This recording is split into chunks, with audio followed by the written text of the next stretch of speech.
Salut, on se retrouve pour l'épisode numéro 6 de Une pause en dessin. Donc je vais vite fait récapituler. Alors le concept de ces vidéos, c'est que j'étais tombée sur un TikTok d'une fille qui faisait plein de poses. Je crois qu'il y en avait une vingtaine, un peu plus. Et en fait, j'ai associé ces poses-là à des styles de dessin, à des styles de peinture, à des styles, voilà, à plein de différents styles qu'on peut retrouver soit chez certains peintres, soit chez certains dessinateurs, soit dans des séries, soit dans des...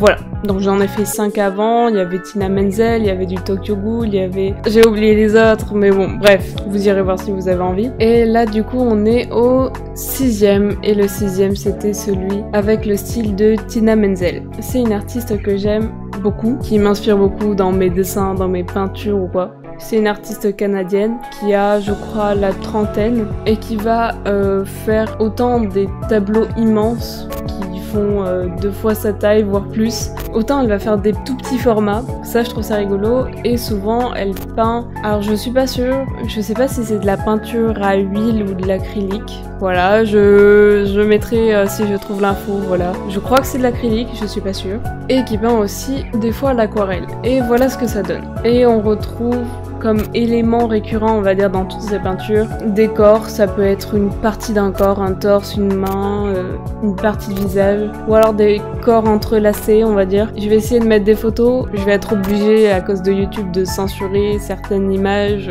Beaucoup de nudité dans ces peintures et c'est un peu compliqué de montrer ça. Mais c'est vrai qu'elle a une façon de traiter les corps que j'aime beaucoup, et aussi une façon de traiter les couleurs dont j'aime bien m'inspirer en fait. Parce que en fait, si on regarde les petits détails, on se rend compte que c'est pas si détaillé que ça en fait. On voit les coups de pinceau, on voit les traces, on voit tout est dévoilé en fait. Et ça reste finalement un peu schématique, mais il surgit quelque chose de l'ensemble qui est assez particulier je trouve. Et j'aime énormément la gestion des couleurs. C'est-à-dire que des fois elle va faire des corps une couleur verdâtre, couleur orangée, couleur bleutée. Elle va faire des corps un peu de toutes les couleurs, mais je trouve que ça va pas choquer, genre le corps va pas paraître entre guillemets bleu. Enfin, je sais pas trop comment bien expliquer ça, mais je trouve qu'il y a une très bonne gestion des couleurs pour pas que ça paraisse étrange ou que ça sorte du contexte de la peinture en fait. Mais le problème c'est que mon défi je le fais sur ma tablette graphique, donc sur mon ordinateur. Et le truc c'est que à l'ordinateur on peut pas avoir la même chose que si on peignait à l'acrylique ou que si on peignait à l'aquarelle. On n'a pas ces mélanges de peinture, on n'a pas ces petits accidents, on n'a pas tout ça. Donc quand j'ai voulu faire mon défi, c'était pas aussi simple on va dire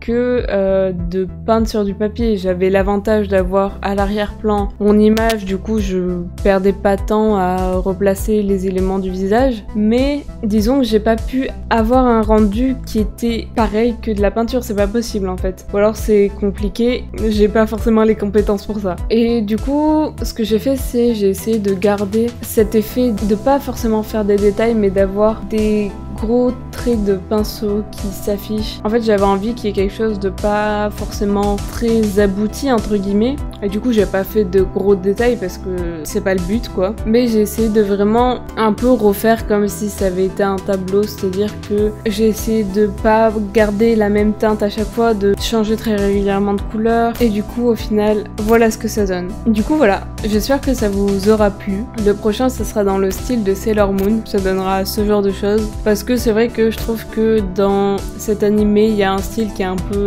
très girly, très vieux animé, un peu cliché avec les grands yeux, et du coup c'est un style qui me fait un peu rire et que j'aime bien un peu à la fois aussi. Du coup voilà, dans tous les cas on se retrouve dans une prochaine vidéo.